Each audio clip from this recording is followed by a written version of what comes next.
Welcome to Enlighten Your Souls with Islamic knowledge provided by the platform of Ruke Buli, Speech of Soul. نحمده ونصلي على رسوله الكريم أما بعد فأعوذ بالله من الشيطان الرجيم بسم الله الرحمن الرحيم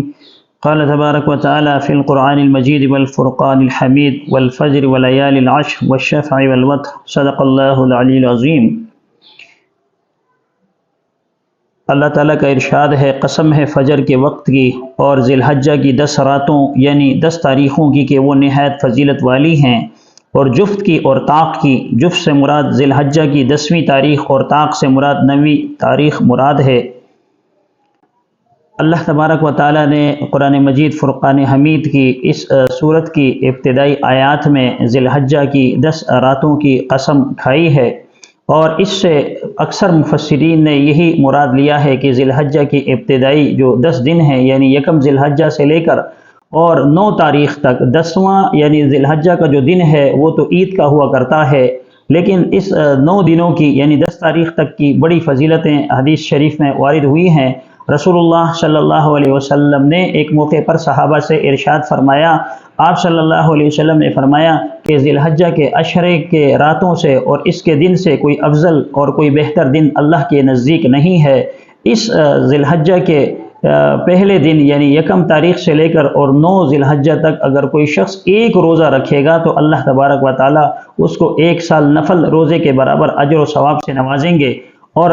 عرفہ کا جو دن ہے یعنی 9 ذی الحجہ جسے کہا جاتا ہے، اگر کوئی شخص اس دن روزہ رکھے گا تو اللہ تبارک و تعالیٰ اس کے 1 سال اگلے اور 1 سال پچھلے کے گناہ معاف فرمائیں گے۔ تو یہ مقصد ہے بیان کرنے کا کہ اللہ تبارک و تعالیٰ اگر کوئی شخص کسی شخص کو اللہ تعالیٰ نے استطاعت عطا فرمائی ہے اور وہ روزے رکھنے پر قدرت رکھتا ہے تو اسے چاہیے کہ اس مہینے کے یہ 9 روزے رکھ لے، یعنی یکم سے لے کر اور 10 ذی الحجہ تک یہ روزے رکھ لیے جائیں، کیونکہ اللہ تبارک و تعالیٰ ایک روزے رکھنے پر 1 سال کے روزے رکھنے کا اجر عطا فرماتے ہیں۔ اگر کوئی شخص یہ سارے روزے نہیں رکھ سکتا تو 2-4 روزے رکھ لیں۔ اسی طرح آپ صلی اللہ علیہ وسلم نے اس 10 راتوں کے متعلق فرمایا جو ذی الحجہ کی ابتدائی دن ہیں، اس عشرے کے بارے میں فرمایا کہ کوئی شخص اگر اس کی رات کو عبادت کرتا ہے تو اللہ تبارک و تعالیٰ اسے لیلۃ القدر کا اجر و ثواب عطا فرماتے ہیں۔ تو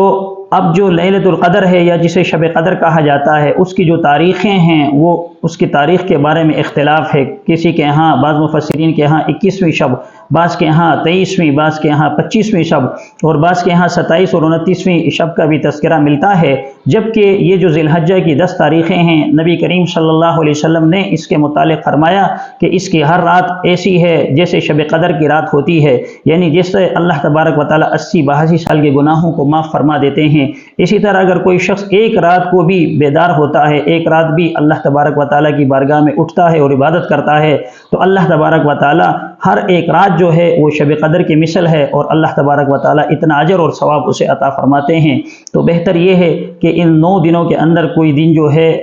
روزہ رکھا جائے تاکہ انسان کی جو روزے ہیں اس میں بھی اضافہ ہو، اور اسی طرح کوئی رات ایسی ہو کہ اس میں انسان اللہ تبارک و تعالیٰ کی بارگاہ میں اٹھے اور اللہ تبارک و تعالیٰ کی عبادت کرے تاکہ اسے شب قدر کا ثواب بھی مل جائے۔ اللہ تبارک و تعالیٰ ہمیں اس رات کی قدر کرنے کی توفیق عطا فرمائے اور اللہ عمل کی استعداد نصیب فرمائے۔ آمین وآخر دعوانا ان الحمد للہ رب العالمین۔ Thanks for watching.